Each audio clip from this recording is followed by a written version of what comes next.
अरे दावा तो दोनों हाथवा से दाबना तो लग रहा कैसे दाब रहा है, तो दोनों हाथ से दाबो नहीं तो पापा, अच्छा लगेगा। दिन भर मोबाइल देखते रहता है, कुछ देखते रहता है, क्या हो गया मोबाइल में? हम देखते रहते हैं, जब भी मोबाइल खोलते हैं तो खाली एक ही चीज नजर आता है कि झगड़ना। तेरा में नया बात कुछ है तो रोज होगा। जिसको देखो सब धर्म आजाती के नाम पे खाली झगड़ते रहता है दिन भर। एक मैंने एक को वीडियो ऐसे नहीं नजर आता है जिसमें कुछ अच्छा बात हो रहा हो। खाली एगो उसको गाली दे रहा है, एगो इसको गाली दे रहा है, एगो इसको गाली दे रहा है। मतलब कि जो कहा जाता था कि हमारा देश अनेकता में एकता है, वो एकता तो कहीं नजर ही नहीं आता है हमको। अब भारतीयता तो एकदम पता नहीं कहाँ चला गया, दिखबे नहीं करता कि भारतीयता नाम का चीज किसी में। तो एकरा में इतना टेंस होने की कौन जरूरत है? और थोड़ा सा जरा गौर करना पड़ेगा इस विचार को। ये 2 दिन के ही नहीं है परिणाम, आरंभ काल से अभी तक ला देखना पड़ेगा कि ऐसा क्यों हुआ। कोई भी चीज जब उत्पन्न होता है तो उसके पीछे एक बहुत बड़ा कारण होता है। अब तुमको हम बताते हैं, आराम से देखो, समझो इस बात को। तुम जो प्रश्न पूछ रहे हो, इसका सही उत्तर समझने के लिए बहुत पीछे जाना पड़ेगा। चलो बहुत पीछे नहीं जाते हैं, स्वतंत्रता के बाद का ही इतिहास अगर देख पलटते हैं। अंग्रेजों के ज़माने में एक ठो नीति था, फूट डालो राज करो। समझ गए? अंग्रेज तो चले गए, लेकिन वो नहीं गया, वो नीति आज तक बरकरार रहा। जो नीतियों का जिन जिन नीतियों का निर्धारण हुआ उसमें भ्रष्टाचार भरता चला गया शुरू से अंत तक। चाहे 1948 की औद्योगिक नीति हो या राजीव गांधी द्वारा चलाया गया नीति हो, जहां से आया जिसको जहां बन रहा है, जैसे बन रहा है, लूट रहा है। परिणाम सामने है तुम्हारा। तो इसी के कारण ऐसा हुआ है, और ऐसा करने के लिए, इसको बचाने के लिए प्रयास किया जा रहा है। कुछ नहीं, लोग एक दूसरे से खाली लड़ रहे हैं, झगड़ रहे हैं। ये चश्मा लगा करके जो ज्ञान बांटते हुए जो क्या बोलते हैं उसको, जो टीवी पर आते हैं, परिचर्चा जो होती है, कहीं स्वस्थ परिचर्चा नहीं है। सब ये बता रहे हैं कि तुमने ऐसे किया, वो कह रहा है कि नहीं तुमने ऐसे किया। अरे आगे क्या करना है वो तो बताओ यारो।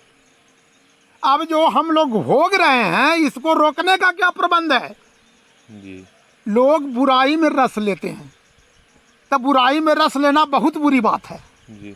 लेकिन अच्छाई में रस ना लेकर के उसको उजागर करना और भी बुरी बात है।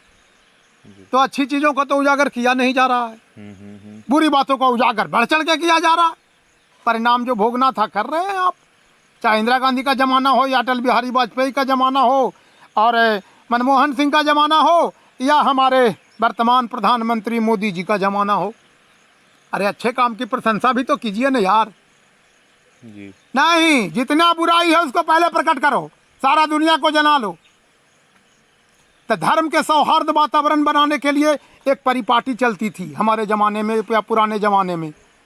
ईद की सेवैयाँ भी खाते थे और वो लोग दीपावली में दीपक भी जलाते थे, रंग गुलाल के साथ होली भी साथ में खेलते थे। वो सामंजस्य अब कहाँ देखने को मिलता है? अब जरा सोच लो, ये जो स्थितियाँ हैं, इस सब का संबंध शिक्षा से जरूर है कहीं ना कहीं। एक बात तुमको गांठ बांध लो, शिक्षा का संबंध राष्ट्र के भविष्य से होता है। और लोग राष्ट्र के भविष्य के साथ खिलवाड़ कर रहे हैं। हाँ, तो कर रहे हैं। बच्चों के मानसिक स्थिति पर जो प्रभाव पड़ता है वो एजुकेशन का पड़ता है। अब हाल में हम एक सिलेबस देख रहे थे और उसमें एक कविता देखे जो बाल्यावस्था में पढ़ाया जाता है। उसमें कविता का शीर्षक है, शीर्षक पर जरा गौर करो, शीर्षक है 6 साल की छोकरी। अब जरा सोचो कि 6 साल की छोकरी शीर्षक जैसे ही मस्तिष्क में आता है तो बच्चे के मन में कौन सा बात, अच्छी बात तो नहीं आएगा दिमाग में। बिल्कुल बिल्कुल है ना? बिल्कुल। अब 6 साल की छोकरी, कविता पढ़िए जरा सा। 6 साल की छोकरी लेकर के आई टोकरी, टोकरी में आम है नहीं बताती दाम है। कितना शिक्षाप्रद है तो तुम समझ सकते हो। अच्छा, तो ऐसा पाठ्यक्रम बनाता कौन है? एनसीईआरटी ना? तो ये उनको ये नहीं पता चल रहा है कि तो बाल श्रम कविता में ही दर्शा रहे हैं। तो यहाँ घपला तो ये है। अब सोचो कि जो पढ़ाया जा रहा है इसी का ना परिणाम मिलेगा आपको। हम पहले ही तुमको कह दिए कि शिक्षा का संबंध राष्ट्र के भविष्य से है, तो राष्ट्र के भविष्य के साथ शिक्षा जो है ये खिलवाड़ है। तो इस खिलवाड़ से निकलना होगा, समझना होगा इस बात को।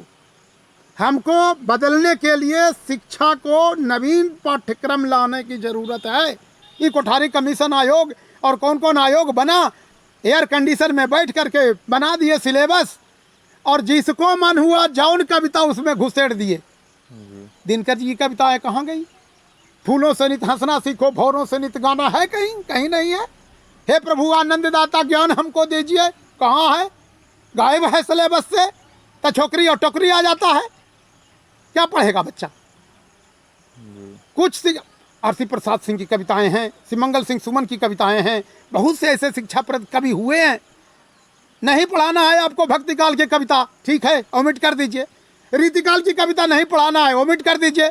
लेकिन आत्मविश्वास और उत्साह संबंधी कविताओं को पढ़ाना नितांत जरूरी है।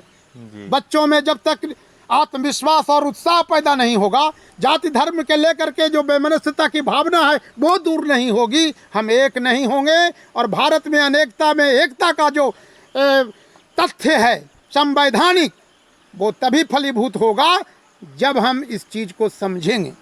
नहीं समझेंगे तो जो होना है होना। देखते रहिए, कई पीढ़ियां आई और चली गई, हम भी कुछ दिन के बाद चले जाएंगे, आप भी चले जाइएगा, ऐसा होता रहेगा। फिर वही बात रे वही बात।